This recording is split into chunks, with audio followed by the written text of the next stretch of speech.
सरकार ने दावा किया था कि साल के अंत तक देश की वयस्क आबादी का पूर्ण टीकाकरण कर दिया जाएगा, लेकिन टीकाकरण की धीमी रफ्तार और वैक्सीन की कमी को लेकर सरकार विपक्ष के निशाने पर है।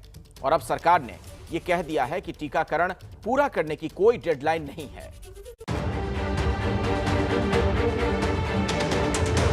पिछले कुछ महीनों में स्वास्थ्य मंत्रालय ने कई बार कहा था कि दिसंबर 2021 तक 18 साल से ऊपर के सभी लोगों को कोरोना की वैक्सीन लगा दी जाएगी, लेकिन कल संसद में सरकार ने मान लिया कि कोरोना के बदलते स्वरूप के चलते टीकाकरण अभियान को पूरा करने के लिए फिलहाल कोई निश्चित समय सीमा नहीं बताई जा सकती। यानी साल के अंत तक देश की पूरी आबादी को टीका लगाने का सरकार के लक्ष्य में शर्तें लागू करने की कंडीशन जुड़ गई है। कांग्रेस नेता राहुल गांधी के इस मसले पर पूछे गए लिखित सवाल के जवाब में स्वास्थ्य मंत्रालय ने कहा, टीकाकरण को लेकर कोई समय सीमा नहीं है। कोरोना के बदलते स्वरूप के चलते वैक्सीनेशन की डेडलाइन देना ठीक नहीं है। साल के अंत तक सरकार की कोशिश 18 से ज्यादा उम्र की पूरी आबादी को टीका लगाने की होगी, जिसके लिए अगस्त से सितंबर के बीच 135 करोड़ वैक्सीन उपलब्ध होंगी। ये पहली बार है जब सरकार ने माना है कि टीकाकरण को लेकर कोई समय सीमा तय नहीं की जा सकती, लेकिन सरकार की कोशिश है कि साल के अंत तक 18 साल से ज्यादा उम्र के लोगों को वैक्सीन मिल जाए। टीकाकरण रुके नहीं, इसके लिए सरकार ने कंपनियों के साथ एग्रीमेंट कर लिया है और एडवांस भुगतान भी कर दिया है। सरकार ने यह भी बताया कि अब तक टीकाकरण पर 9,725 करोड़ रुपए से ज्यादा खर्च किए जा चुके हैं। हमारा मकसद है, हर कोई का लक्ष्य है कि देश के 7% 18 एबव नागरिक को वैक्सीनेशन हो। उसके लिए हम सब लोगों ने साथ में मिलकर प्रयास करना चाहिए। जब इंटरनेशनल और बायलैटरल बात होती है, company to company, government to government कैसे बात होती है, हर संभव हर प्रयास करने के लिए हम आज के दिन में भी कर रहे हैं। आज के दिन में भी दुनिया में सबसे ज्यादा वैक्सीन मैन्युफैक्चरिंग कैपेसिटी इंडिया ने आज प्राप्त कर ली है।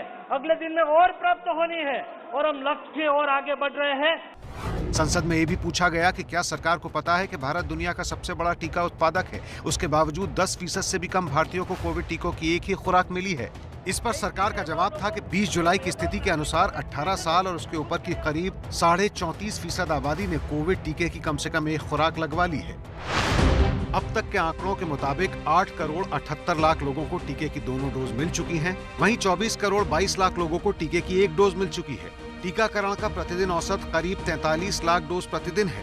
अगर 31 दिसंबर तक पूरी आबादी को वैक्सीनेट करना है तो इस औसत से तकरीबन 2 गुनी डोज प्रतिदिन दी जानी चाहिए, जो अब संभव नहीं लगता। हालांकि दिसंबर तक पूर्ण टीकाकरण के लक्ष्य से देश चूकता हुआ लग रहा है, लेकिन इससे परे आज एक अच्छी खबर भी आई। एम्स के प्रमुख डॉक्टर रणदीप गुलेरिया ने आज सुबह बताया कि भारत में सितंबर तक बच्चों का टीकाकरण शुरू होने की संभावना है। ये कदम कोरोना संक्रमण की चेन को तोड़ने और बच्चों को सुरक्षित रखने की दिशा में एक अहम कदम होगा।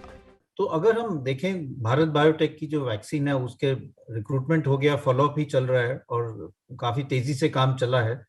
तो सब लोगों की उम्मीद यही है कि सितंबर तक उसकी वैक्सीनेशन भारत बायोटेक का अप्रूवल आ जाना चाहिए, रेगुलेटरी अप्रूवल। जाइडस कैडिला की स्टडी ऑलरेडी कंप्लीट हो चुकी है। उन्होंने इमरजेंसी यूज ऑथराइजेशन के लिए अप्लाई भी किया है और उन्होंने बच्चों में भी वैक्सीन दिया है, तो इसलिए वो वैक्सीन भी बच्चों में अप्रूव हो जाना चाहिए। फाइजर का vaccine already US FDA approved है बच्चों के लिए। इसलिए मेरा मानना है कि सितंबर तक वैक्सीन जो है हमारे देश में बच्चों के लिए उपलब्ध हो जाएगी।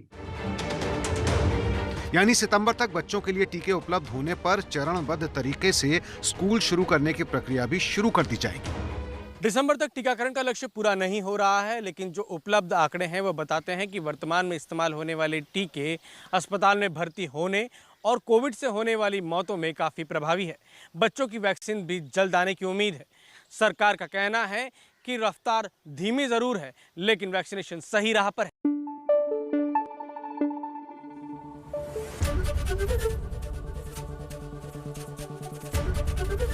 ABP न्यूज़ आपको रखे आगे।